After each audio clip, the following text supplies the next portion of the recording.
Oh man, welcome for the first time ever in the history of the Undisputed GOAT podcast, live on Monday Night Raw. We are going live simultaneously as Raw gets kicked off tonight, 2 days after the Elimination Chamber. So you're going to hear a lot of impromptu things as we go along. You're going to see a lot of reactions. This is going to be the most, granted we do live every single week, but this is going to be one of the livest shows ever. We're going to be one of the livest shows ever. So, hey man, look, let's just get it started, man. Look, Flash, what everybody said they didn't like one particular segment in for the Elimination Chamber. What was that? Why the hell was Travis Scott there? Get out of there. Go away. Like one, you're not Dennis Rodman. Like, you're just not. So let's throw that comparison that I saw out. Get rid of him. And not to mention, he punched Cody straight in the temple. Bro. Yeah. Like, there was no, like, he's just standing in the corner. Like, he served no purpose out there. Like, I saw no purpose at all. And I was just like, it was just one of those things. Like, I don't get why, except for he does the theme song, I guess, or he had something to do with it. But it's just like, why? I don't know. That was the thing that I made it part of my TikTok video. I'm like, every part about this segment that we're about to talk about was perfect. And then there was Travis Scott. And you're just like, why? You're just like a massive pimple that shows up on prom night. Like, you just want, no, go away. Oh man, what do you think, BR? If you think that's valid, bro?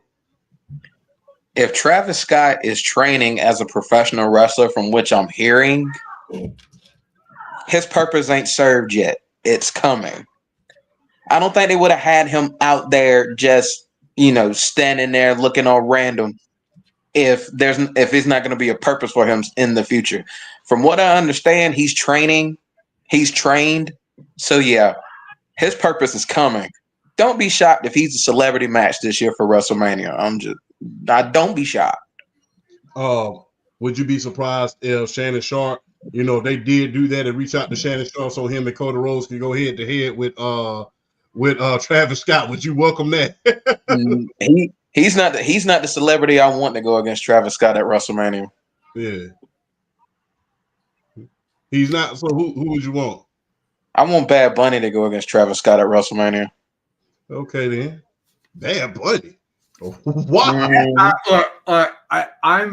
I used to be highly against celebrity involvement in because it was just always terrible until Johnny Knoxville kind of started to turn the tide a little bit of where, like, the celebrities would actually somewhat take it seriously. And then I kind of dipped out of wrestling for a while. And then when I started to get back in because of my daughter, my buddy Ryan was like, dude, you got to check out Bad Bunny. First of all, I was like, who's Bad Bunny? And then he described it. I'm like, oh, it's just a celebrity match. He goes, no, you need to watch Bad Bunny versus Damian Priest. And I'm like, okay. And I went and watched. That match should have main evented that Backlash. It should have main evented. Yes. Like, bravo to him. And then we've had Logan Paul. We've had other ones that have Stephen Amell that have taken it seriously and actually done a decent job. Logan Paul's become an actual wrestler at this point. So I'm okay because it seems like these guys are actually taking it seriously. It's not just it's not Pete Rose coming in and getting a tombstone from Kane every year, which was hilarious. It became hilarious, by the way, but it's not just that anymore, which is kind of, you had Pat McAfee for a couple of years and he's put on some actual great matches. So, I think that was pretty good, man. One thing before we get into wrestling, man, Pete Rose, courtesy of Donald Trump, has been pardoned. So, really? Yes, he got pardoned. And the commissioner is considering the petition that is being issued by his family in order to reinstate him so they can put him in the Hall of Fame. What do y'all think about that? They should have put Pete Rose in from the jump. I mean, that's how I feel. I mean, I understand the whole, like, what he did, the gambling and all that other stuff, but I look at it like this. Baseball has turned a blind eye to so much shenanigans in their game. I know that was I get he shouldn't have done that, but considering some of the things that baseball has turned a blind eye to, that's kind of like, I don't know. It's kind of hypocritical on their part. So it's like, I think Pete Rose should have been in the Baseball Hall of Fame. He should have been in. I mean, he's the freaking hit leader. I mean, he should have been in. I mean, it's kind of like, with Barry Bonds, being the homering king, having all the stats he's had, and he'll never be able to get in, which I think is a travesty. Yeah. So Pete Rose should have been in the Hall of Fame. And CM Punk and Seth Rollins are like throwing hands at it right now. They're going at it right now. That's like, oh man, we said this is going to be the livest show like ever, bro. This is going to be the livest show ever. So, hey, man, look, I think they should let him in, especially if you've been pardoned. Then, hey, let him on in. You can't write the history of the MLB without Pete Rose. So, no, that's very true. You can't. Oh,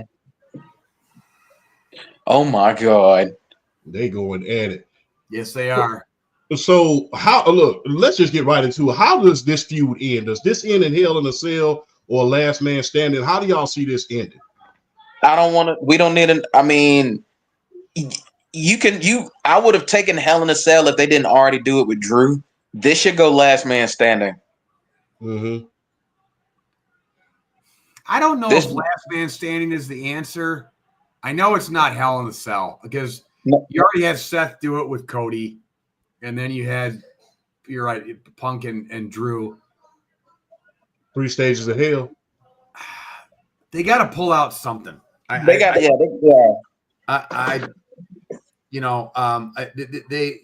even in the Drew feud, they did bring back that bull strap match, which actually I always hated it back in the day, but they actually pulled it off pretty well. So that was a hell of a match. Yeah, the Berlin show, that was a hell of a match. Yeah, so don't be surprised if they do something a little different, like I was gonna say maybe an Iron Man match, but no, they're too old. Well, Punk all I'll say is this: I think it's gonna be a loser leaves Raw type of stipulation. I would love to see a loser leaves Raw. I would love to see a loser leaves Raw type of thing, because I'm gonna be 100 with you. I think SmackDown's been wanting Seth Rollins for a hot minute anyway. It wouldn't shock me if it went to like a loser leaves Raw type of thing. Yeah, they need to do something, because the problem is if they're on the same show after this, it like, how would they not interact with each other? It would, for me, if they stayed on the same show after a feud like this, it would kill them. It would kill just the importance of what this feud is. One of them's got, like, whatever they do, their final match, one of them's got to lead the show. Just no ifs, ands, or buts about it. Yes, I agree wholeheartedly. Look, let's just get right into it, man. Look, only thing I have not seen this in a very, very long time. As we are watching Raw, as we live and breathe, and we're watching Raw right now. I have not seen this in a long time. Now, we knew, kids were crying when Hogan had turned heel and he went to the NWO. But when I scrolled down TikTok, only thing I seen was little kids crying. I mean, literally full-blown tears. One kid was like literally screaming because John Cena turned heel.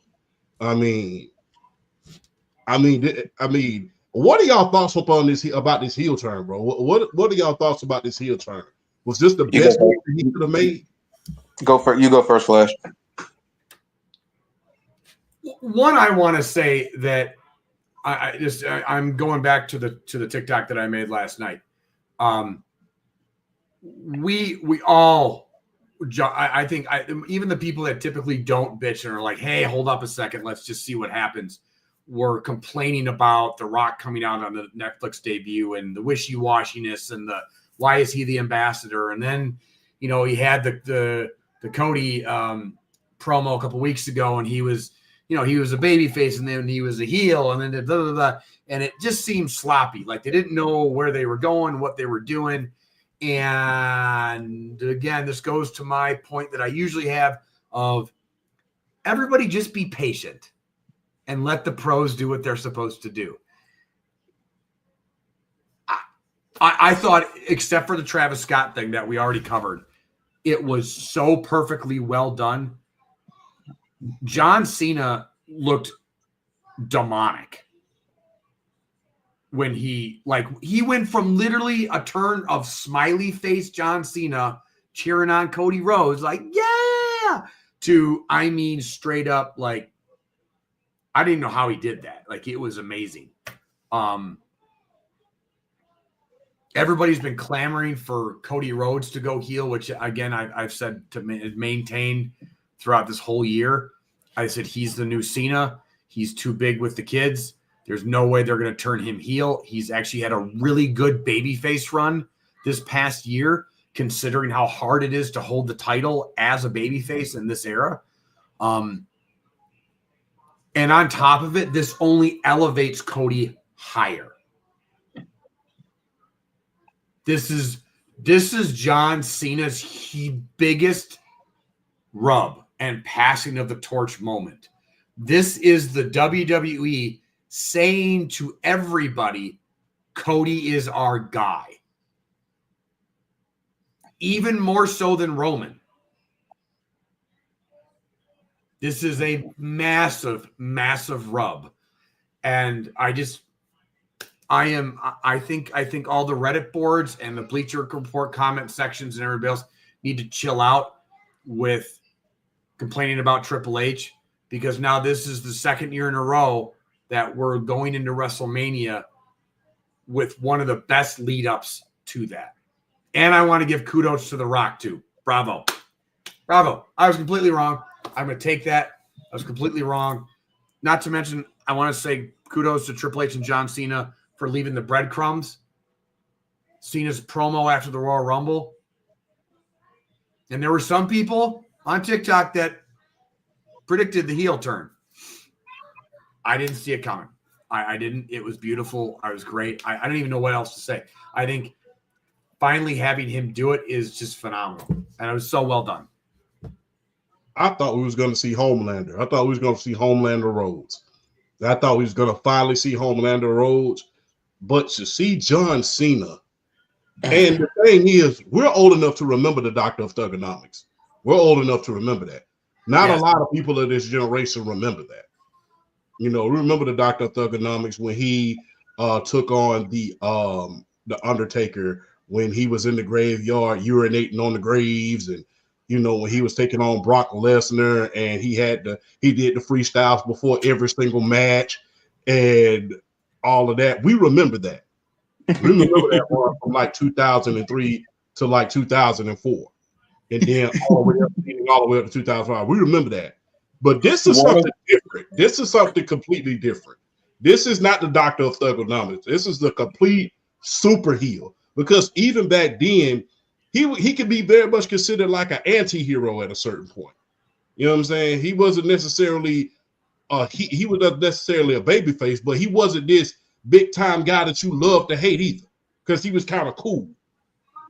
This John Cena is very, very different.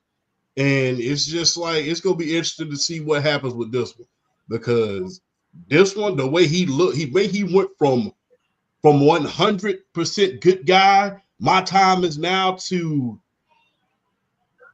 was just like, it was brilliant.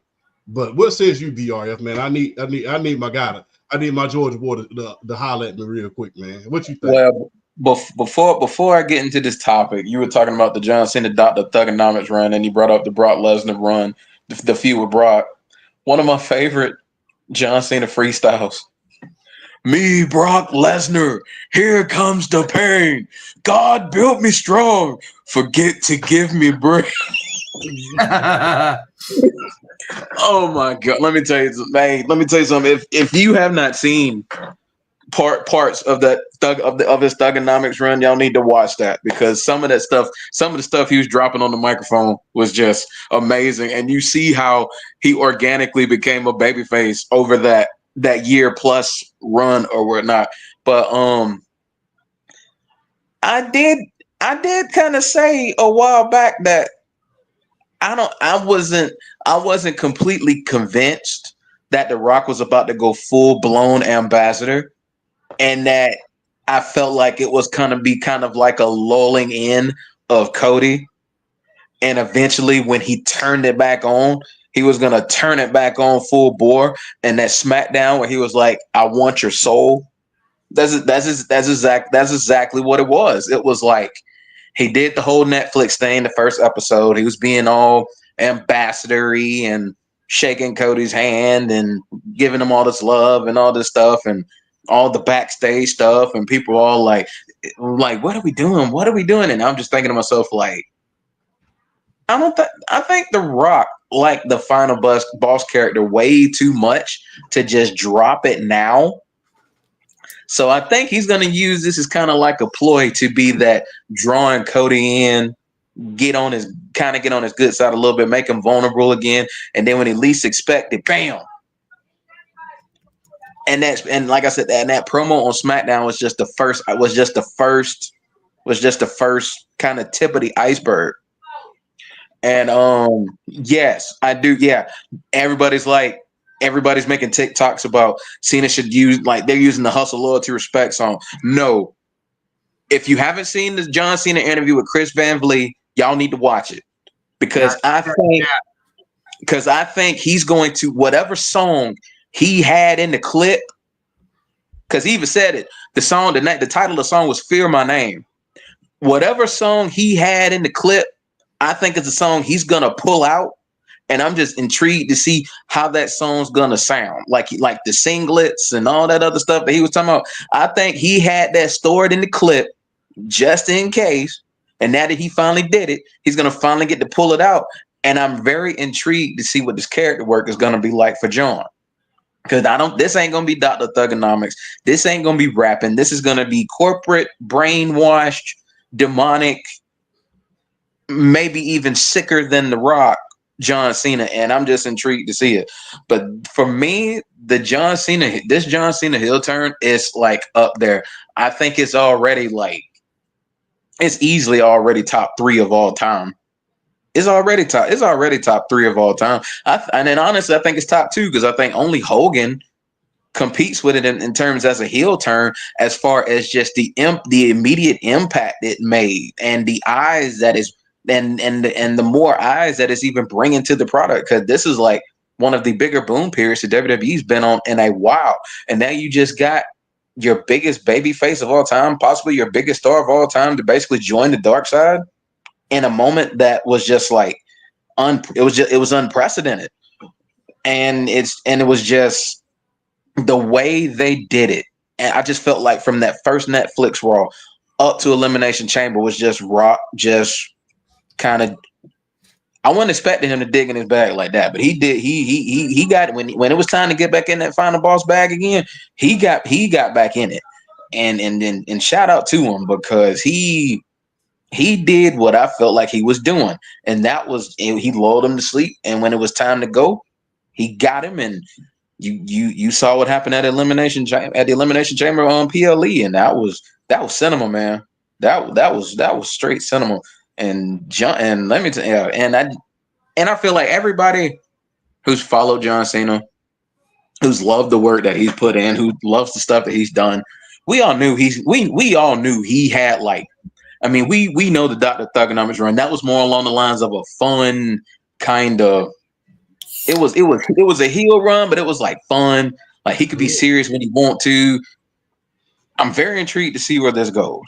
I really am, because Cena can really, like, just what Rock and Cena are doing for Cody Rhodes these last 2 years going into WrestleMania. They like what Flash said, they are legit making him the new megastar of the WWE. They are making him the new megastar of the WWE, like Flash said. Right now, he is the guy. This is, I mean, he's the guy. So it's like it's crazy. It's crazy.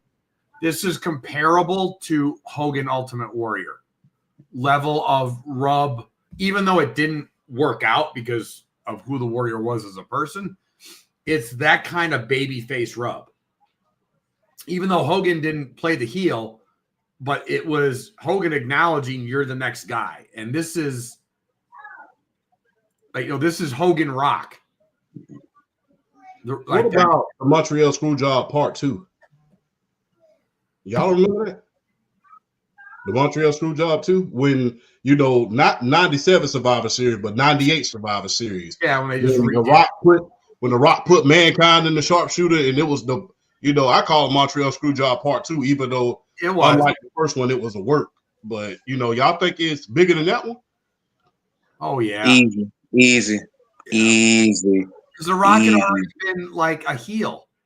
Mm-hmm. So, well, yeah, because Rock had already he just elevated his. And honestly, what made Rock a heel, like what cemented him, was the Royal Rumble I Quit match with Foley, where he hit him over the head like 21 times with a chair. Like that made him a heel. It wasn't the heel turn. It was that match that really cemented him as a heel. The only reason I don't put this up above Hogan's heel turn, even though Hogan at the time, his character did need the change because he wasn't getting pops at all. In fact, he was getting a smattering of boos. He wasn't even enthusiastic boos. It was just kind of like nobody really cared about him anymore. So, but the only reason I don't put it above the Hogan thing is because what Hogan's heel turn did for the business in general as a whole. Because you really think about Hogan's heel turn is what spurned on the NWO and then the Attitude Era. If you really want to play, follow the timeline. Mm-hmm. That and Cena's retiring in a year-ish or whatever. So it's like, if you're going to do it, you might as well do it now. But I think it's Hogan, and then I think it's Cena's. It's like a 1A. It's really close. Okay. Shout out to PSP. Do y'all see Austin being in the corner of Cody Rhodes, or should the dead man be in the corner of the Cody Rhodes this year? Nah, if you're gonna do it, it's got to be Austin this year. If you're gonna do it, if you're gonna do the angle like that, it's got to be Austin this year. It's got to be. It's got to be because the reason why it made more sense with Undertaker last year was because it was like Rock claiming he was the final boss, but ultimately the true final boss of WWE came back to show the Rock what the business was. Yeah. And he told him, lay down and get down, and he laid him down. So yeah. So Undertaker actually, from a standpoint of the way the storyline was going last year, Undertaker made more sense than Austin last year. This year, with what they're trying to establish with Cody being the new megastar, no, it's got to be Austin. Because they're trying to put Cody at those levels. No, it's got to be Austin this year. Flash. Yes. The other reason why I made a TikTok video about this after WrestleMania too. The reason why the Undertaker was the better choice, even though there were rumors that they were trying to work it to be Austin, which I don't believe. I think maybe at first, but I think, again, I've always maintained that Taker made more sense for the storyline because he could literally pop in and pop out. Pop in, choke slam, make the dude disappear. Because if Austin comes out during that match at the end of WrestleMania last year, Austin and Rock are going to brawl. That's going to take away from – you're not going to want Austin to come in, do a stunner, and then that's it.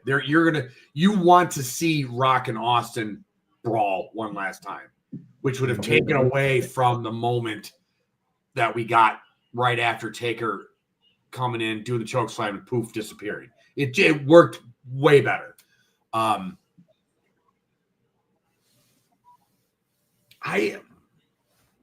I think it's either Austin or it's no help and it's clean. Or to me, dude, at this point, you think Cena has to win this? I think he has to win this. I think he does too. I don't think this is why, and I don't know if Austin's going to be involved, because now that I think about it, you're not going to do this massive heel turn for 2 months. No, you're going to ride this out, and then somehow it's going to be basically like, and I hate to bring up an awful movie, but look at Justice League, and when they bring Superman back from the dead, and then Batman brings in Lois Lane, there's going to be some moment where John, turns, back to babyface John. He wakes up.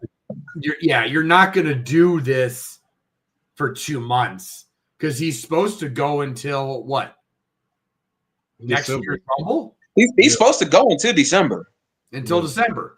So, I think Cena has to win this. I don't see any other way unless you're going to draw out him winning it. This is why I was really surprised by it all, because I honestly thought Orton was going to be the guy for his last title match. I thought Orton was going to come in, cost him the chance at the Elimination Chamber somehow, and that was it. And then when Orton came out to help Sammy, I'm like, that's odd. Well, that just screwed up my whole theory. And I thought I also have a theory for John Cena's last match in December too, but I'll let you keep going. And so I was like, well, I thought the story was going to be him chasing this, which it is. They just took a different turn with it, which I love. But you go ahead, BRF. What were you going to add to it? This angle solidifies for me. Maybe not. I don't know. I have a sneaky suspicion The Rock is going to be his last match. Ooh. This makes sense because you could play it like I was doing well. I didn't need to sell out. The Rock sold me these crazy dreams of all this, and when I looked at it, it wasn't worth it. So now I got a slay the dragon myself. So why not? Okay. Yeah. So have we given up on Roman Rock at WrestleMania? Is that pretty much passed and we're done? I still don't think we have. I still don't think that's done. I don't think it's done. I think WrestleMania. I think WrestleMania 42 is going to be. I feel like Rock is going to get as much out of this final boss character as he can. And I still think the ultimate end game for that whole bloodline saga, I still feel like the end game is Roman and Rock. If you're going to completely just end the bloodline saga, Roman and Rock has to be Roman Rock has to be the end game. Okay. I know this has nothing to do with the current conversation right now. This is more about what I'm watching on Raw right now. But I need the human potato, Otis, to go on a heavyweight title run. I love Otis. Otis is one of my favorite wrestlers right now. I hate the worm, but I love him. He needs to go on. He needs an intercontinental title run. He just does. I love Otis. I thought at least that because fans. Not a heavyweight title. He's not a main eventer, but I need an intercontinental or United States Championship run by Otis because he's a human potato, and I want him to be a champion, and he's actually really good in the ring when he's not being silly. So yeah. Anyway, sorry. I love. He's going to lose this match, obviously, to Gunther, but it's. I don't care what anybody says. That move is the Vader bomb. that move is the Vader bomb. I don't care what anybody. That's the Vader bomb, bro. I don't mean to sound like a bitter old man, but that move is the Vader bomb.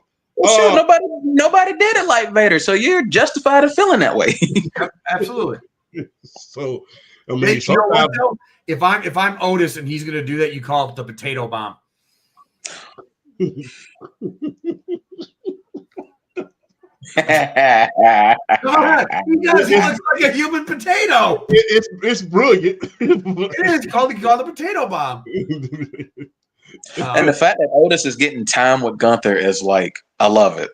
I love that he's even getting time. Yeah. See, the thing is like I know everybody's like kind of hating on Gunther, and a little bit of it is justified. Not really. It's not his fault. They haven't had him in a really great feud since his title win. But dude, like Dominic had a title match against him on Raw months ago, and that match was. Oh, did you see that? Yeah, I did see that. How the hell did he do that? Yeah, that's Gunther's a big, strong boy. That's how he did it. God, that dude every bit of 300 pounds. Otis is like 330. About 330. How did you get him up for a jackknife? Only person I ever see get somebody up for a jackknife that clean was Kevin Nash. When he actually got the Big Show up for the jackknife and didn't break his neck the first time. And he got him up so clean he fell after the fact. Hurt himself. And hurt himself. Well, you need to. So okay, you can listen to my show. I'm still doing the show. So man, that's crazy. But I'm right here. You can text me. Just text me. But Can you have your phone next to you? Yeah. There we go. You just want to look at me. Like I said, man, we live watching Raw, man, and we doing our recap all at the same time, man. And here comes the Uso. We yeeting in the building. So I need pandemic crash out Jey Uso for this. Okay, I love Jey Uso. I think he is the most over babyface that we have right now on pure babyface. I just need him to expand his in-ring moves. That's it. I just need him. He's so capable. And I just need more than the Samoan drop, a super kick, and a spear. Like, I need a little more, just a bit more. I don't need a ton. I just need a bit more of his. What the heck? What the hell? Ooh. Oh, whoa. Why? Random A-Town down unders. Are we about to get Jimmy? I'd assume so. Then you get a tag team match tonight, probably. I don't get it though, because like they're gonna at some point they're gonna turn Austin Theory. Austin Theory babyface. Yeah, they've been teasing that for months now.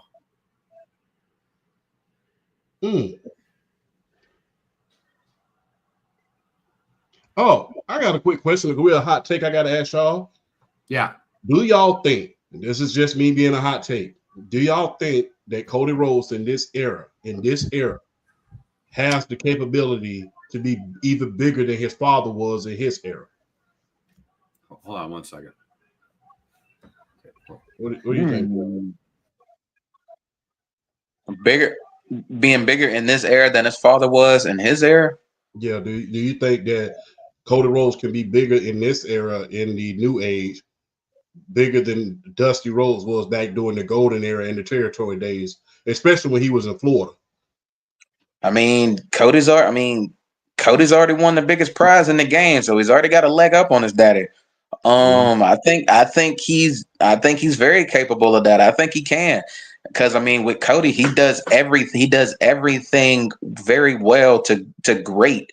I mean, he's obviously really good in ring. He's got great ring psychology. He's got great IQ for what he does in the ring. He's obviously one of the best mic workers in the game.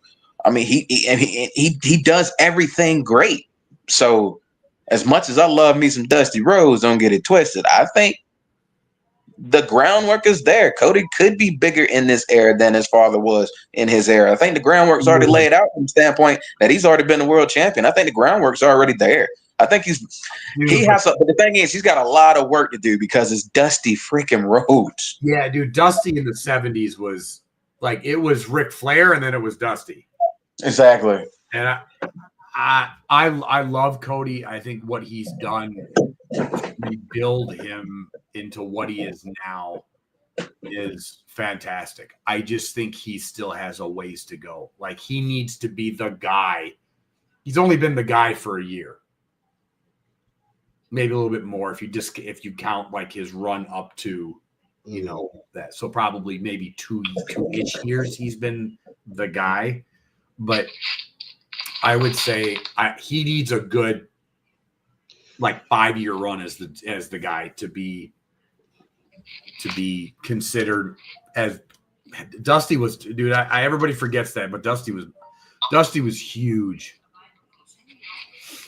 I gotta ask you a question, guys. Speaking of Dusty, who do you see? Because the only thing I'm seeing that can really take him over the top, outside of the Roman Reigns match, the main thing that elevated Dusty was his feud with Ric Flair. That was the main thing that elevated him. Ric Flair and his feud with the Four Horsemen. Yeah. Who do you think that outside of Roman Reigns that Cody needs another Ric Flair type rivalry to surpass his father?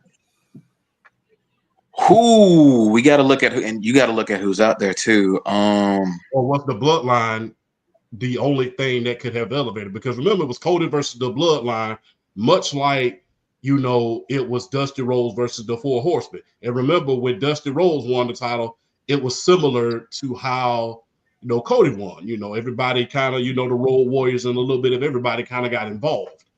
But if you go back and look at it, you can see the Road Warriors. Everybody got a little bit involved. Does he need another Ric Flair type of rivalry that his father had in order to be over his father and eventually be put over on such a level that it's like when you think about the Rhodes name, you think about Cody instead of saying, okay, Dusty, then Cody? What are y'all thoughts? You said besides Roman, it is Roman. Okay. Those two are forever tied together because Cody finally ended Roman's reign. Yes. They will always be tied together. They have, even Roman himself in promos has said, as much as I'm dealing with right now, I'm going to deal with you later. So it will always be Roman. There is nobody else. That's it. There's nobody else. So that's his Ric Flair. That's his Ric. Yes. That there is no that those two are tied forever. And that's it. That will be revisited again. Make no mistake. They circling back around at some point. Part three is coming. It's just a matter of time. I think even if Cody loses to Cena here at WrestleMania in 2 months, you will see again. Cody will get the title back because Roman's got to take it back from Cody. And then again, that's something that they can revisit. Even though there's going to be the third match, they can keep. I mean, that can be another trilogy in and of itself. So, without the Bloodline involved or anybody else involved, which I think that's the next step in that evolution of that story, is that it's Roman on his own and Cody on his own, and there's nobody else involved, and it's just those two. So yeah, and you're right. Somebody, it went away too quick. Yeah, Dusty not only, and you make a good point, Robinson. That Dusty's legacy is not just as a wrestler; it's what he did as a booker and behind the scenes as a mentor to a ton of wrestlers. So on top of his, Cody's got a long, long way to go, but his Ric Flair rivalry will always be Roman Reigns, always. Yeah. Because there's a group of wrestlers that are literally called Dusty's kids. Yeah, that's the thing. There's a group of wrestlers that are literally called Dusty's kids. So I think I asked y'all this question before, but I have to revisit it before we go on to the next topic because I got to throw a little bit of pipe bombs here and there.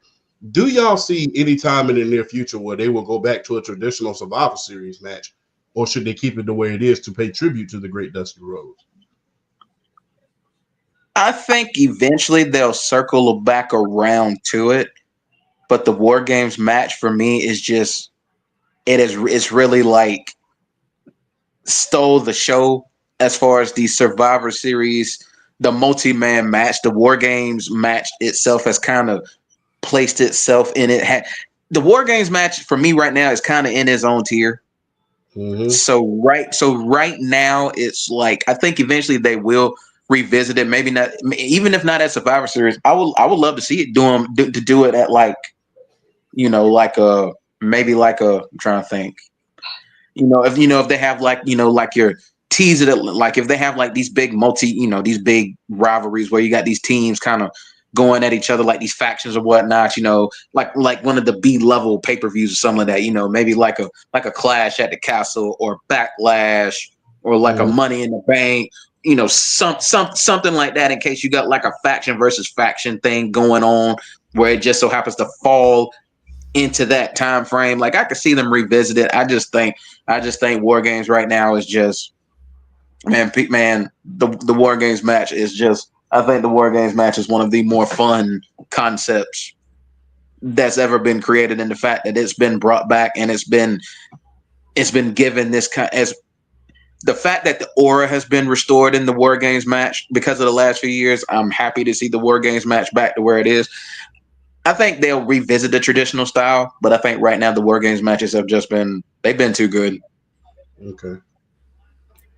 Moving on, man. I got to look. Y'all are some of the greatest wrestling minds, if not the greatest wrestling minds I've ever been involved with. Just gonna keep it all the way 100 when I say that.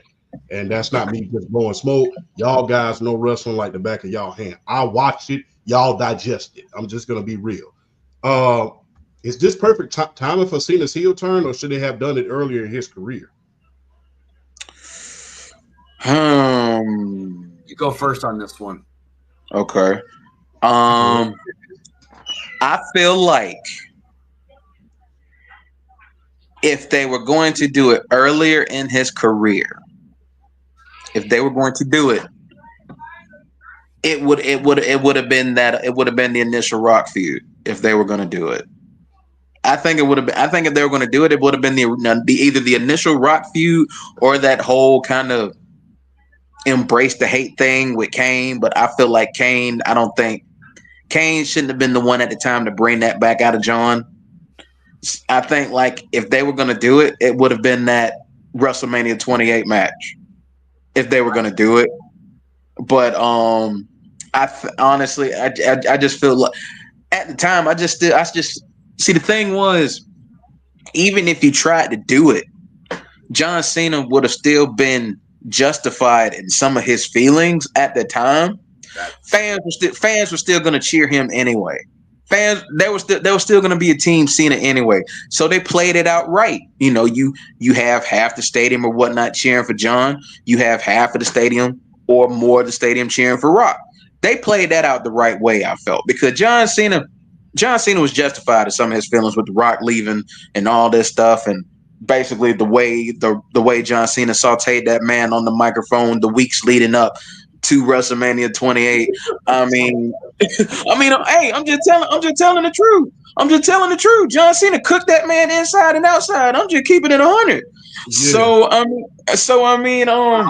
And The Rock too. The Rock always has mixed them. Like before he went full final boss, everybody was happy to see Rock come back, and then about after 3 weeks of him doing his shtick, everybody got bored with it. So there was still that like half and half with Rock too. So I don't think you could have done the heel turn with. No, you couldn't. Yeah, you couldn't have. I think this is probably the best time to do it, from the standpoint of Cena really got nothing left to do outside of getting number 17. And you do this, you're not doing this just with the whole, I want to see what Cena can do as a heel. You're doing this for Cody Rhodes. This is why you're turning John Cena heel for Cody Rhodes, is what you're doing. You're trying to elevate him to near the highest of high as far as like the tier of WWE. You're putting him in megastar league with something like this. So I really don't. It's like you can get the adults that grew up with the Dr. of Thugonomics, John Cena, and all that other stuff. You're not really worried about the kids now, because the kids now aren't really a lot of them aren't really young enough to they don't really understand the magnitude of this the way the adults like us who saw the Dr. Thugonomics, we get the magnitude of this. The kids don't really get it yet. So you're not really worried about hurting their feelings as much. Like if you did it in 2010 and 2011, oh God, Lord have mercy, you would have just, man, kids would have turned WWE off if you turned John Cena then. If you turned John Cena heel then, they would have turned the TV off. Oh, they would have rioted. They'd have rioted. We would have had a bunch of 8-year-olds with pitchforks and torches. I'm telling you what, they office to the ground. They would have, boy. Let me tell you something. Can you imagine them field, man? Some of them kids would have wanted to take a field trip to WWE headquarters just so they could break stuff, like like just straight up. So I think this was probably the perfect timing for it, just from the standpoint of, like I said, just the adults. It's just the magnitude. The adults get it. You're not worried about the kids now, as opposed to the way you would have been worried about it 10, 11, 12 years ago. Like now it's like, okay, John, you ain't got nothing left to prove. All right. And it's like we said before about Triple H, and that's one of the things I respect and I appreciate about Triple H. One thing Triple H is not scared of is a heel turn. He's not scared to do the heel turn like Vince McMahon was. Vince McMahon was petrified to do a John Cena heel turn. Let's keep it a buck.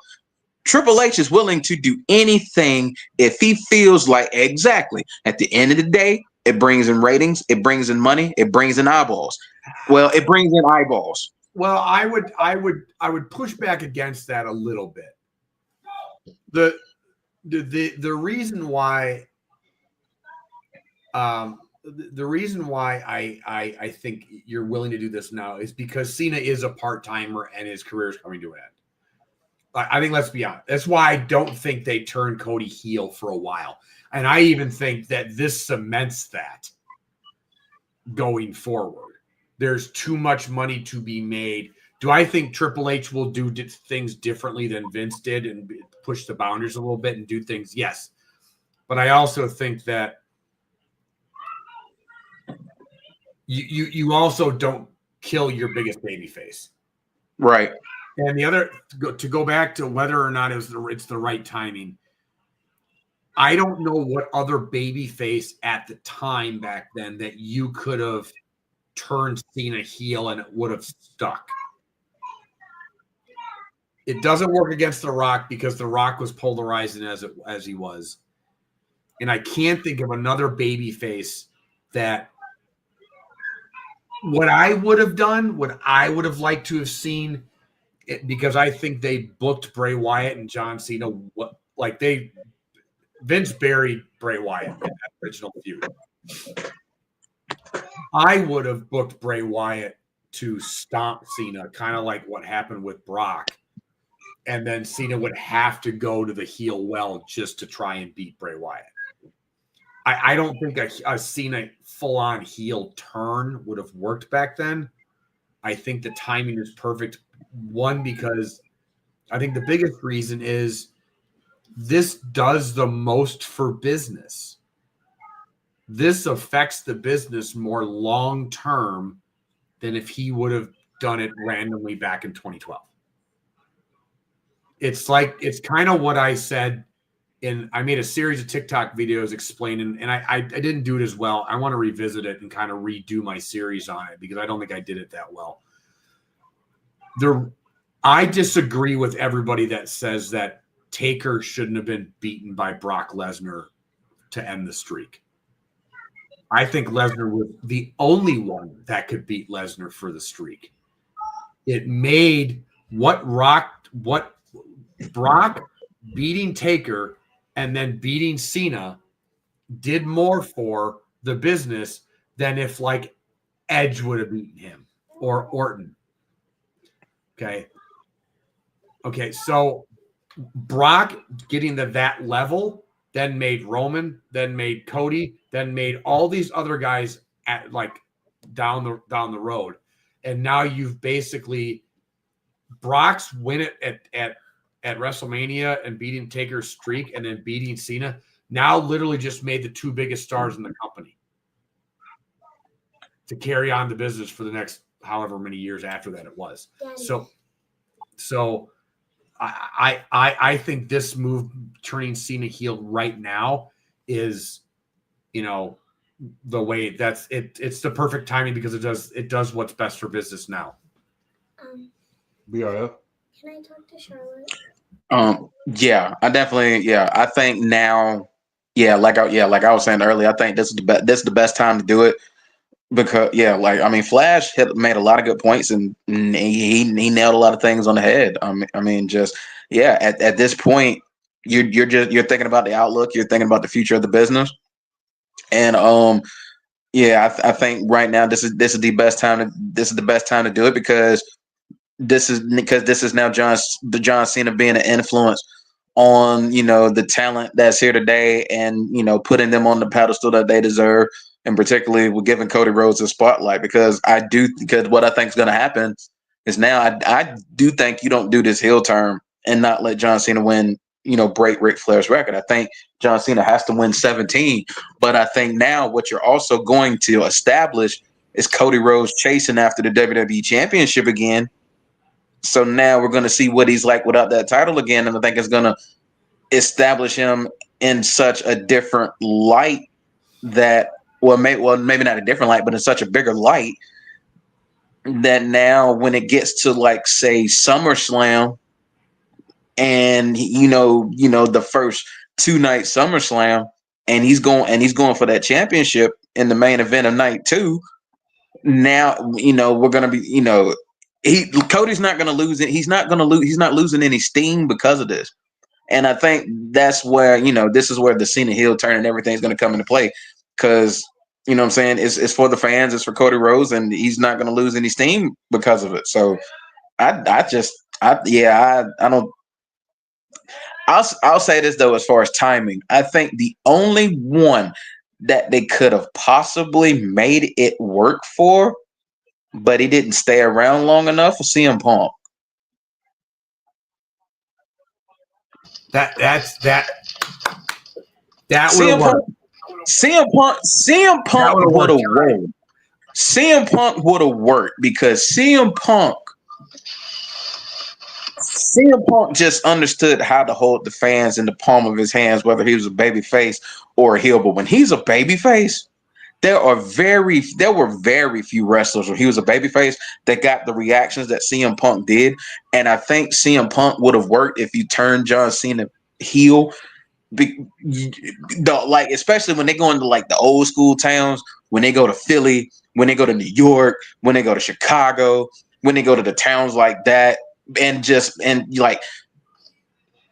don't know. I felt like CM Punk was the only one that Cena could have worked for. He just didn't stay around long enough. I think CM Punk would have worked with a John Cena heel turn. I don't think it would have. I don't think but I think you could have. I think it would have been a perfect. I don't think it would have been a full heel turn, and here's the reason why. I think it would have been a perfect metaphor, or I'm lost in the word to use for the time period. Punk would have represented the marks, the older crowd, the Attitude Era that's clamoring for the Attitude Era and everything else, and Cena would have represented the kiddies, and it still would have been the chance of we love Cena, Cena sucks. It would have been but with a little bit more aggression because how hard the crowd was, the older crowd was for Punk. So I don't know if it would have been a full heel turn. I don't know because look, I think it depends, man. I don't think it would have been a full heel turn either. I think it would have been a light. I think it would have just been Cena doing what he always did, just being the corporate guy. Yeah, and he got booed enough for that. So yeah, I don't know if that would have worked either. As much as I liked the idea at first, I don't think that works either because he was already getting booed during that time period because of who he was and because of who Punk was. So I really don't know. He would have had to have joined the Authority. He would have had to start a faction or something. Yeah, I don't think there was. Yeah, like if he would have, I don't know. I can't think of some like he would have had to start. He would have had to start his own NWO or something. Or he would have not NWO, but he would have had maybe align himself with Triple H and do something like what Champ did, like an evolution type thing. True. Like, yeah. Like it just wouldn't have. I think this was the only time you could have done it on any. I know he's joining The Rock, but he's not really joining The Rock. He's just using The Rock to get what he wants. So I actually think this is probably the only time you really could have done it. I can't think of another. The only person, and it was too late in John's career, but I think the only person that could have got that he actually could have, if they would have put him in a feud with Daniel Bryan, when Daniel Bryan was at his peak. Yeah, during the Yes movement. If Cena, if that feud happens and Cena has to go heel, that's the only. Daniel Bryan was over enough that if he went full on heel, I still think he would have had to do something like he did now with Cody, though, like join Triple H or join, or use Triple H to do it. But the other problem is his pursuit of the 17th world title gives the excuse to go heel. I think that's why it works so well. The actual story makes sense. He's gotten. I would have liked if they would have like drawn it out maybe a little bit more. Like if he would have lost at Elimination Chamber, and then, like I'm all right. I'm getting even more desperate. But I'm okay with how they did it now. But the story makes sense. I think that's why this is so cool, because this story makes so much sense. It's like you can justify why he would do this. Because this is his last hurrah, and I don't know. I don't think there's any other timing that they could have done with this. I think it's perfect. I do too. And quick shout out. Like we're watching we are watching Raw live Netflix right now. Shout out to Lyra Valkyria. She just retained the Women's Intercontinental title in a very good match against Ivy Now, underrated talent. I've been on the Ivy Now train for a while. I'm glad that she got time. Shout out to them for putting on a pretty doggone good match.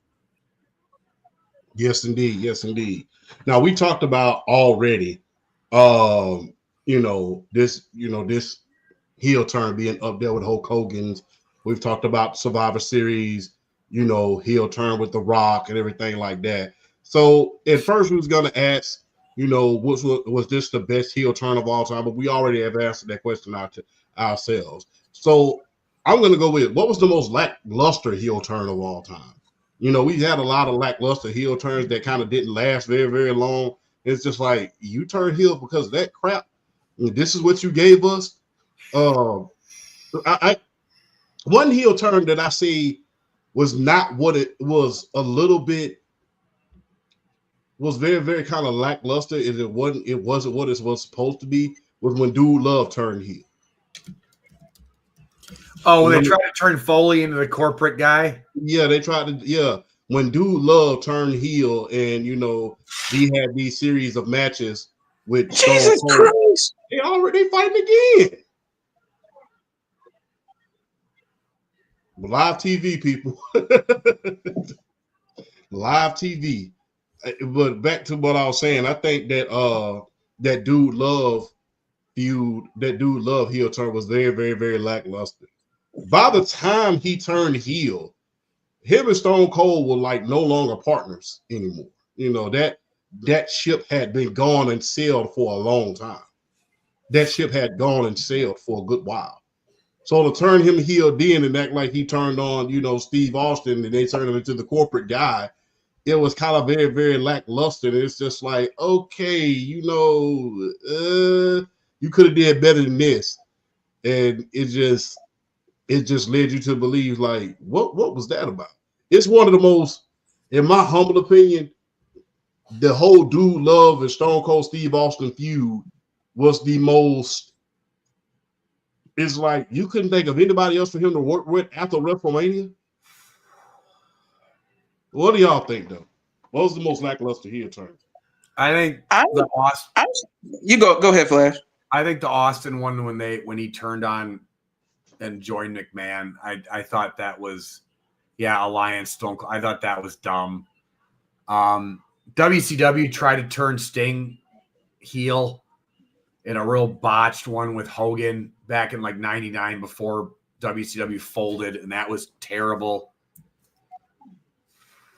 I'm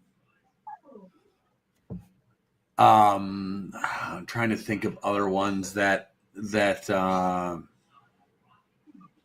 just didn't take. Those are the two big ones that I can think of off the top of my head that just didn't stick.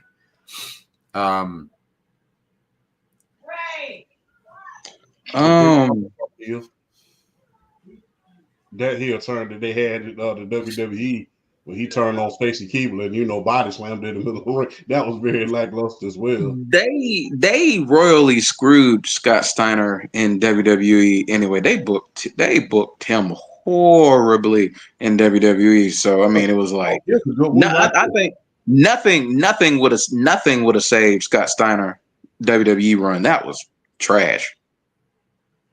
Goldberg, New Blood Rising. That was a blotch. Yeah, that was botched. That was botched. Yeah. Trying to think of something that left a lot to be desired. I'm trying to think. There was some. Go ahead. I don't know. No, I'm just thinking like I've seen like more like I could probably remember more lackluster face turns, to be honest with you, than lackluster heel turns. Some of Big Show's heel turn was very, very lackluster. The one where he cost John Cena that match against John Laurinaitis was just like, why? What was the point in this? Why? But for me, that would be the dude love heel turn. I think the Mark Marrow when Sable was starting to ascend and how awful that was really bad. It just didn't work. It was really weird. What's so funny about that heel turn? I don't mean to interrupt, Flash, but I have You're to. But leading up during that heel turn, he was supposed to get a run with Stone Cold Steve Austin for the title. He was supposed to get a program with Stone Cold Steve Austin. But you know what happened, right? Sable bombed him and pinned him in the middle of the ring. Yeah, and they say, and Stone Cold called. He said, "You realize that y'all just killed off my next opponent, right? He just got beat by a woman who was 130 pounds and got powerbombed in the middle of the ring. Y'all just killed off my next opponent, right?" You just kind of wasted the whole thing. Like you just kind of wasted the whole. I don't know. It was just weird. There were a lot of that was a weird one. They try to do. I'm looking kind of a list at one. They tried to do Taker back in 2001 when he was still biker Taker. That didn't work real well. Oh no, they just want to clip the replay. Oh, I'm about to say they find the damn key. Nah, that was the replay from the last time because Adam Pearce finally separated them. Yeah. But I think that dude love heel turn was very, very lackluster. Oh, I know one. The Rikishi one with the Rock. I did it for the Rock. Yeah, that one was just terrible. Like you went from the guy that you went from the fat guy with the thong dancing in the middle of the ring to like trying to do this like massive heel turn where you try to kill somebody. It was just like it left. It was like when the corporate ministry was who was the leader of it, and ended up being Vince McMahon. You're like, really? That's. It was just like a wet fart. It was just terrible. Yeah. Oh my God! What happened? They just booked CM Punk, Seth Rollins next week, steel cage match. Oh, that's gonna be mad. Live TV, people. So let's move along, man. Look, I gotta ask y'all this, man. What did y'all think about Jade Cargill's revenge tour? That woman looked good in black. Jesus Christ. I'm sorry. Too soon. Too soon. My bad. But anyways, that was well done. That was amazing. That was amazing.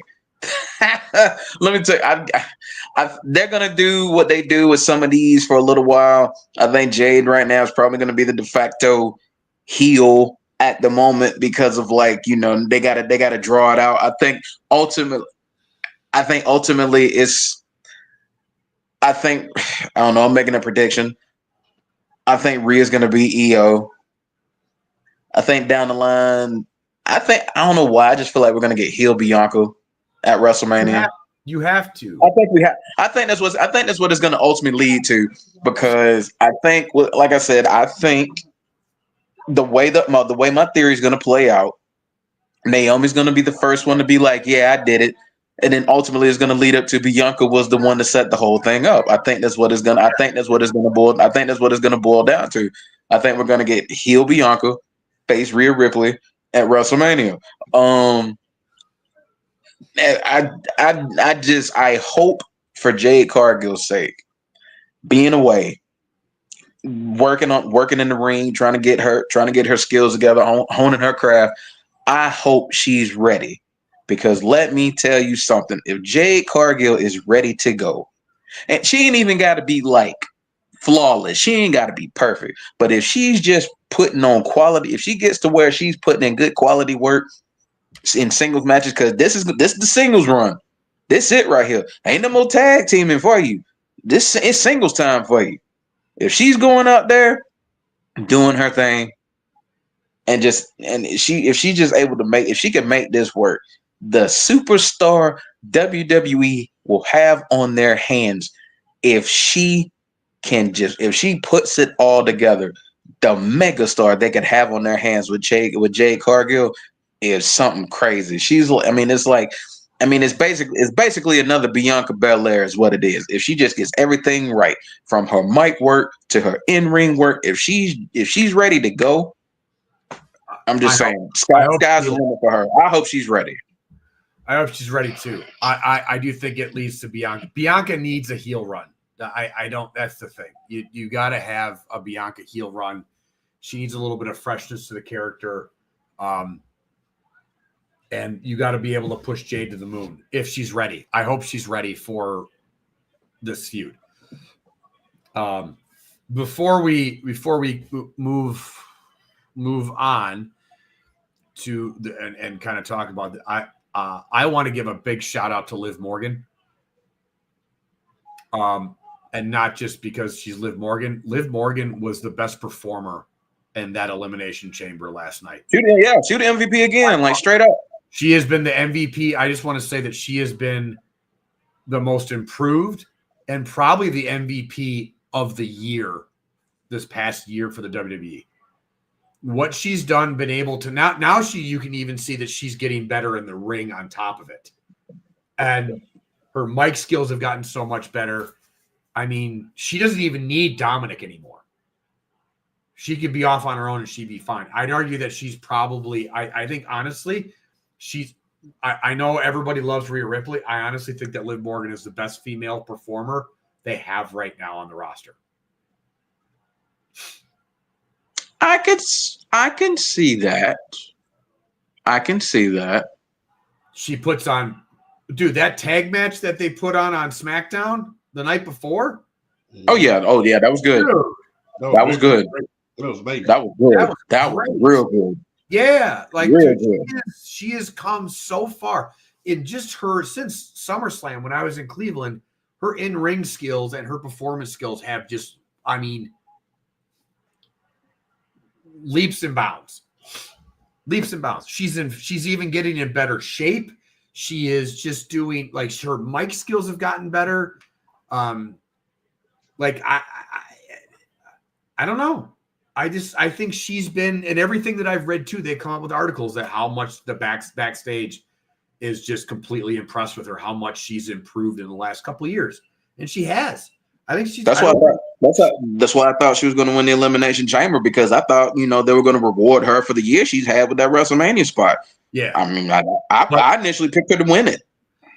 Yeah. I mean, I'm assuming they're going to do her and Alexa at WrestleMania, possibly. Either her and Alexa, or some form of Judgment Day Wyatt 6. Yeah, Wyatt 6. Multi-man match at WrestleMania. I would rather see a Liv Alexa one-on-one, but that's just my opinion. Two Harley Quinns of the WWE. Yeah, I would like to see it too. Yeah,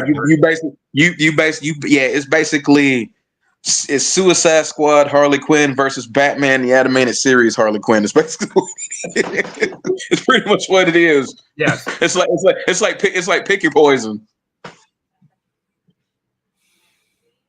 Yeah. I'm gonna, I just want to give a shout out to her, because that like she posted a picture on her Instagram of how bruised and like beat up her body was from that, and so bravo. Dude, she took that hair whip, bro. Dude,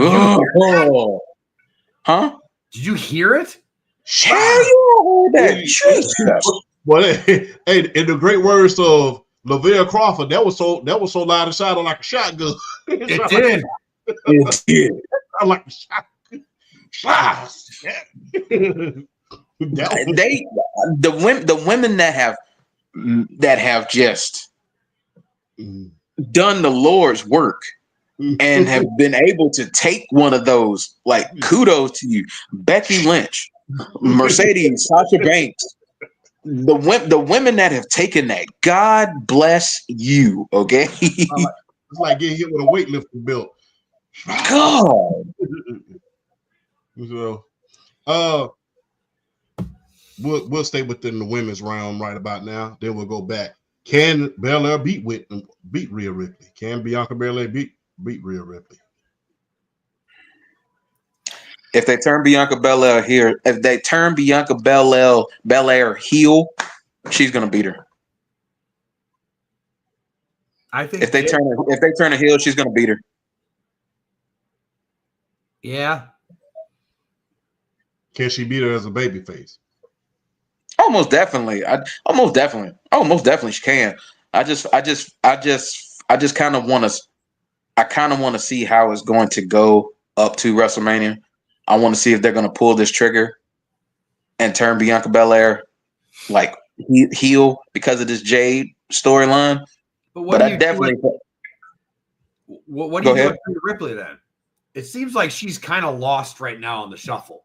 She is. It's crazy. You would think, being the women's world champion, you'd have everybody just lined up gunning for you, and you could just base a storyline off of that. But right now, she's the champion. She's kind of lost in the sauce right now. She's the one lost. It's crazy. I know. It's she doesn't have a feud. Like, she had the Liv Morgan thing, and now it's just kind of dead. Yeah. You've done Nia. I mean, Rhea doesn't need to beat her anymore. I mean, you've done that. Nope. Gosh, I don't know. I don't know at this point. I don't know what you do with her. I don't. I'm not. You really don't want her competing against Douche at this point. You really don't. Well, I mean, hey, again, this is why I kind of thought. There's some people that think EL might win tonight. I don't think so. I don't either. I mean, to me, the problem is you would have to get Liv away from Dom, because it just reignites the Liv Rhea thing. The match we've talked about this before. The match for Rhea is against Dom,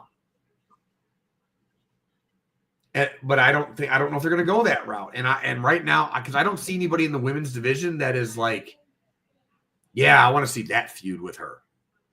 unless it's Becky Lynch when she comes back. I don't want to see, but I want to see Becky go with Lyra Valkyria though. Not yet. You're gonna have to eventually though. Yeah, at some point. But I mean, Lyra is only an Intercontinental Champion right now. You're not going to put Becky at that level. I know, but I know you're a year away from that at least. I mean, hey, how long do we got until Megan Bain is a free agent? You know what? Yeah, I think personally, I'm just saying. No, honestly, I do think ultimately the WWE is waiting for Julia and Stephanie Vacour. They're waiting on those NXT girls to get up. Honestly, I think is what they're waiting on. Because I think right now they're just kind of now they got talent on the main roster though. I mean, you saw Ivy Nile. You saw what she did tonight against Lyra Valkyria. They put on a really good match. And I mean they got talent on the main roster. I think more of the women's talent is on SmackDown. But I mean they got talent on the main roster. But I definitely think when those NXT women get called up there, yeah, I think they really gonna have some on their hands when the NXT women start really getting called up there, like the Julias, the Stephanie Vacours, the Jada Parkers of the world. You know, I'm surprised Jordan Grace went to NXT. I thought she would have went to the main roster from the jump. That's somebody that you see when she gets to the main roster, you're going to see go probably to the main event status right away. Oh, most definitely. Because Jordan Grace, she honestly, I think she's just there in NXT to help elevate some of the younger girls that are there, even though she's not old herself. But I think the ones that are still kind of fresh faced, I think she's there to kind of help them and elevate them a little bit. And then when that time right, she's gonna get called to the main roster. Jordan Grace can do everything. She don't need NXT. She's already one of the best in-ring workers in the game. Her mic work has gotten tremendously better over her time in TNA. She really don't need NXT. But hey, I mean, I kind of get why she's there now. But but she's main roster ready, like already. Yes, all right. I agree. All right. Got to ask this question real quick. Then we'll move on to the last segment, and then we'll go to the broadcast. Is this the perfect road to WrestleMania thus far? I will say. I don't know about perfect, but I got to say that what Triple H has done the last 2 years is really impressive and a lead up to WrestleMania. So I think that it's I don't know about perfect, but I think it's really good. BRF. Yeah, I'm kind of echoing the sentiments with Flash. Like at the start, it wasn't the greatest road at the beginning, but I think Elimination Chamber has really turned the volume up about a good 10 notches. Like that Elimination Chamber alone set up so many possible angles leading in the road to WrestleMania. Now it's like, what are they going to do? What are they going to do? And honestly, when you get to the road to WrestleMania, I feel like that's the one question. If you're hearing with like multiple different angles, they got something cooking. When you hear what are they going to do with, or what are they going to do with, or what are they going to do with, how are they going to do this? How are they going to do this? When you start hearing that, that's when you know you got something. So it hasn't been perfect, but I think it's starting to get. It's about to get really, really, really, really good. Well, we don't even know what Roman's going to do yet. Exactly. We haven't even figured that out. Everybody thinks it's going to get involved in this CM Punk and Seth thing. I mean, the fact that they're doing a steel cage match next week is a little weird. I think that's a little odd, but I think that's to push the Netflix ratings. But I still think it's a possibility to do Rock Roman this year. I think that possibility is still there. I don't see how you put, like, what do you do with, I mean, I don't, unless you're going to have, I don't really need a Roman solo match at WrestleMania. Like, Man, you give me Roman Jacob. You can give me Roman Jacob. yeah, but they're, Jacob, it seems like they're taking the slow road with and kind of building him up first. I don't want that. Jacob's not there yet.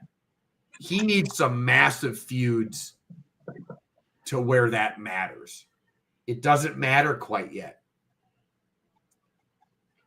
Do you see him? Can you see like a Damian Priest being the answer feud for someone like Jacob Fatu? Yes. That's the level that Damian Priest is going to fight Drew McIntyre at WrestleMania. Yes. Yeah. I mean, he would be a good answer for it. But Damian Priest is fighting. The Damian's fighting Drew at WrestleMania. What about later on down the line? Can you see, I still can't get it. Every time I think about Damian Priest, I think about that name that Bisexual Undertaker. Yeah. The fact that neither of you had heard that before, I was dying. He turned on the damn camera because he almost see him. Oh no! Somebody was knocking at the door. That's why I hit the mic in the camera. Somebody was knocking at my door. Yeah. Oh man, that was cool. Last but not least, before we finish up, what are your thoughts on Kevin Owens and Sami Zayn? What are your thoughts on that match? Because this is back-to-back pay-per-views. Kevin Owens just came out there and rocked the house. He's came out there, he's rocked the house. So what are your thoughts on that match? And what would be the perfect match for him and Randy Orton? Because as we saw, the punt has returned. So I would love to see how diabolical Randy Orton could do. Because the Viper, he learned from the great Triple H on how to be a heel. So, he's getting that type of diabolicalness at this point. So what do y'all think, man?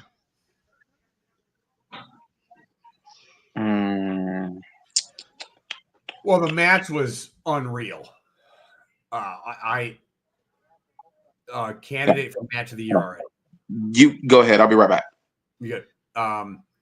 Candidate for match of the year already. KO has upped his level and upped his game even more than I think he ever has. He's been amazing. What do I think for a Randy Orton and KO match? I don't know. I don't really know what they should do with it. I don't think it has to have any kind of stipulations, really. You used to do a grudge match. I don't think it has to be anything more than that. I wonder what they're going to do with. Well, I mean, I think Sammy's going to take some time off, which I assume he comes back and helps KO at WrestleMania because I don't think we'll see Sammy until then. Yeah. But KO honestly has been the best heel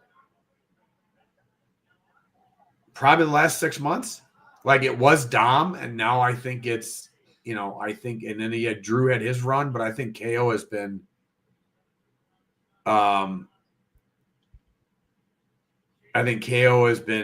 probably the best heel the last probably 4 months or so. Okay. Whew. Okay. What do you think? Okay. We talking about Kevin Owens. Yes. I love talking about Kevin Owens. God bless the man. God bless the ground that man walks on. that Kevin Owens Sami Zayn match at Elimination Chamber was one of the most insane things I've ever seen in my life. But the thing is, I think when they said, when we were kind of getting the idea that it was going to be Kevin and Sami, it was like, okay, so what are they going to do with it? What are they going to do with it? As soon as they dropped unsanctioned match, I was like, oh no, you're giving Kevin Owens and Sami Zayn unsanctioned rules. I mean, have we not seen the history of this too? You can go back to like PWG days. You can go back to Ring of Honor days. When these two have like any type of no disqualification style matches, they good God, because the chemistry is so there with them. I'm trying to say this the best way possible. They know how to kill each other. They know how to kill each other and make it entertaining. So when I heard that this was getting an unsanctioned stip, I was like, "Oh God, oh God, what are they going?" Because let me tell you something. I've seen the ladder war, like when Kevin Owens was Kevin Steen and Sami Zayn was El Generico. If you have not seen the ladder war in Ring of Honor, y'all go peep that. Go peep that. That's one of the craziest damn matches I've ever seen in my life. Go peep it. And it's just like, okay, so what? I'm just thinking, okay, what are they gonna do with it? What are they gonna do with it? Boy, when Sami Zayn pulled out that barbed wire chair, I literally about flipped through my phone because we were talking about it with the Hell in a Cell with Batista and Triple H was like the last time you really saw like a barbed wire steel chair like that. And the fact that Kevin Owens and Sami Zayn pulled that out, I'm just like, okay, now what are they gonna do? And then Kevin Owens took that drop toe hold face first in a barbed wire steel chair. I'm like I watched that. I mean, I watched that entire match, and I'm just thinking to myself, okay, how are they going to end it? How are they going to end this match? Like, how are they going to end this match? Like, Sami Zayn, it's like Sami Zayn doing the double table spot, and then him giving Kevin Owens the blue thunder bomb on the barbed wire steel chair, and then Kevin Owens just doing God knows what to Sami Zayn out, and Sami just kept kicking out, and I'm just like, so please, for the love of God, somebody stop this match before you get one of these boys killed, man. Stop this, please. And I didn't know how it was gonna end. I did not know how it was gonna end. Just in I think I know a lot of people are talking about that men's elimination chamber match, and rightfully so. For me, right now, that Kevin Owens Sami Zayn match is match of the year. Yeah, I agree. For me, right now, it's the match of 2025. I mean, you can't give two wrestlers as talented and as crazy as they are unsanctioned and not expect it to just tear the entire roof off the building, and that's exactly what they did in the Rogers Center. So, man, that was one of the greatest matches I've ever seen in my life. Now, as far as Randy and KO go, I mean, no holds barred. I mean, I don't know. I mean, it's got to be something. It's got to be something in the no holds barred realm, or like falls count anywhere, or just something like that. I don't know. Honestly, them teasing the punt kick, I think it's gonna. I'm feeling like it's gonna be something like a no DQ where Randy Orton is gonna hit that and get a 1-2-3. So I'm thinking it's gonna be something like a no DQ, a falls count anywhere, a no holds barred, or something like that. I think the end game is WrestleMania. He's gonna pull it out, and he's gonna punt Kevin Owens' head into the top of Allegiant Stadium. Is what I think is gonna end up happening. So I'm thinking with those two. I'm thinking a good no holds barred stip is going to be the ticket for those two. Go ahead, champ. I just want to ask y'all something. Y'all, like I said, y'all are the greatest wrestling minds that I know. As far as stipulation matches and no DQ matches are concerned, is KO as talented of a wrestler as he is anyway? I would say, is he becoming like a tweener between very talented wrestler and like a Terry Funk type of character? Because he's like, when you put him in a stipulation type match, he rocks the house, much like Terry Funk used to back in his prime. So can y'all see the comparison there? And I'm gonna go a step further, and this might be a hot take. Oh boy. Okay, Roger, get it out. Get it out. As good of a performer as Terry Funk was at his peak, even he's not the wrestler Kevin Owens is right now at his peak. Okay. He's not. He's not the wrestler Kevin Owens is right now at his peak because with Kevin Owens, I feel like he's in a different league as far as like his offense, his innovation, but then his ability to sell and make the other guy look amazing. Kevin Owens right now is just on another level right now. So it's like Kevin Owens can just do anything wrestling related he wants to do and make it work.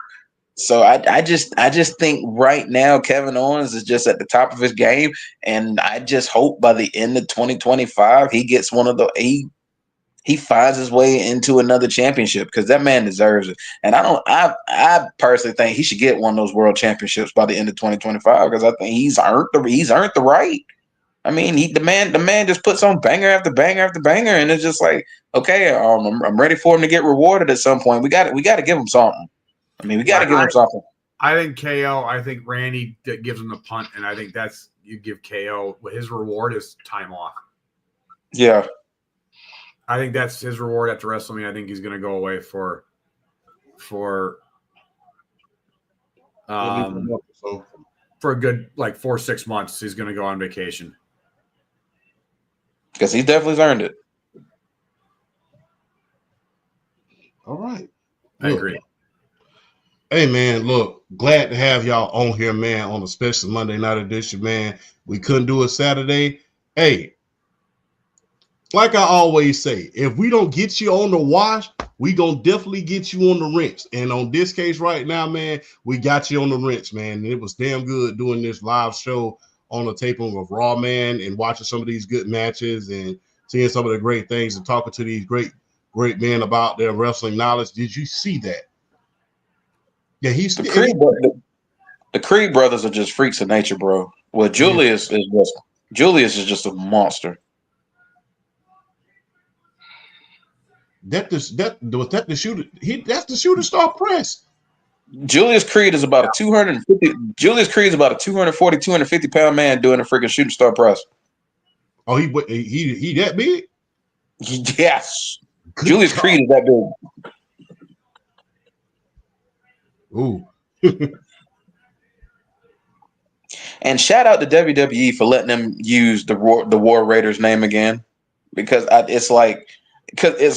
look like they're, even though I feel like they've definitely on the, you can hear it in their interviews too, in the War Raiders talk. They're grateful. They're not taking time for granted as far as like the injury bug or whatnot. But you can see they're kind of having fun again, being just being themselves or being the War Raiders. I can kind of see it. It's like they're having fun again. That's a nice little rendition of the Doomsday device that they do. This is the one thing that I'm hoping Triple H, it seems like they're building really good tag teams. They have a lot of them. Now they just need to figure out what to do with all of them. Oh, we need here. Another hell of a matchup. Yeah, and I think they do need to. But you know what?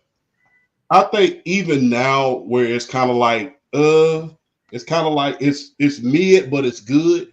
I think even now that it was way better than it ever was in the New Generation era, because I always felt like the New Generation era, the tag title was like a bridge title. It's just like when your WWE champion, wasn't capable of being champion for momentarily, you put them in a tag team and they won the tag team titles. It was kind of like crazy. It's kind of like that. It was just like, I don't know. Very, very yeah, I want them to kind of get away from them doing that. The whole, having like a WWE champion feuding up against his number one contender, and there's like mutual respect, but they want to beat each other, and then it's like they go and win the tag team championships. Yeah, they do that all the time. They used to do that a lot, particularly in they did it a lot in the PG era too. Yeah. And particularly with John Cena, they did it with John Cena twice. Well, between Ruthless Aggression and PG era, they did it with Cena twice. They did it with Shawn Michaels, and I think No, they did it with Shawn Michaels, and then they had him and Batista win the tag team titles. I'm like, bro, come on, bro. You're doing too I know. much. Yeah, come on. We don't have to have the mega team winning the tag titles all the time. We don't need that. And now they need to kind of get back into focusing on the, the traditional tag teams that are like, that are going for it. Yeah, I don't want to see the WWE Championship match for a pay-per-view go out and win the tag team championships. They don't need to. I don't want to see. I don't like seeing that. Yeah. Any final thoughts, guys? Hell of a show, man. No, but I think this is going to be our lead pretty much every week on the road to WrestleMania right now. All right. I like that.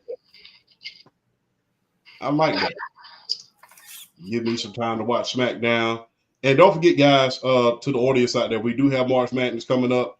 I'm going to do something different. I'm going to make the announcement right now. I'm going to do something different this year. I'm not going to cover the men's side. I'm going to cover the women's side. Wait, say that again? I'm not going to cover the men's side of college basketball during March Madness. I'm going to cover the women's side. Okay. I like that. I'm going to cover the women's side. And one of the videos that I haven't done yet is the fact that Flajay Johnson, she's hurt. She's out for the SEC championship. So, yeah, that's going to be a doozy. But any last words, guys? No, I think it was a great show. I think it was actually a blessing that we didn't do the show on Saturday night because of the Cena heel turn. Mm-hmm. So I'm excited. I think wrestling and March Madness is going to be the lead, kind of going forward. Kind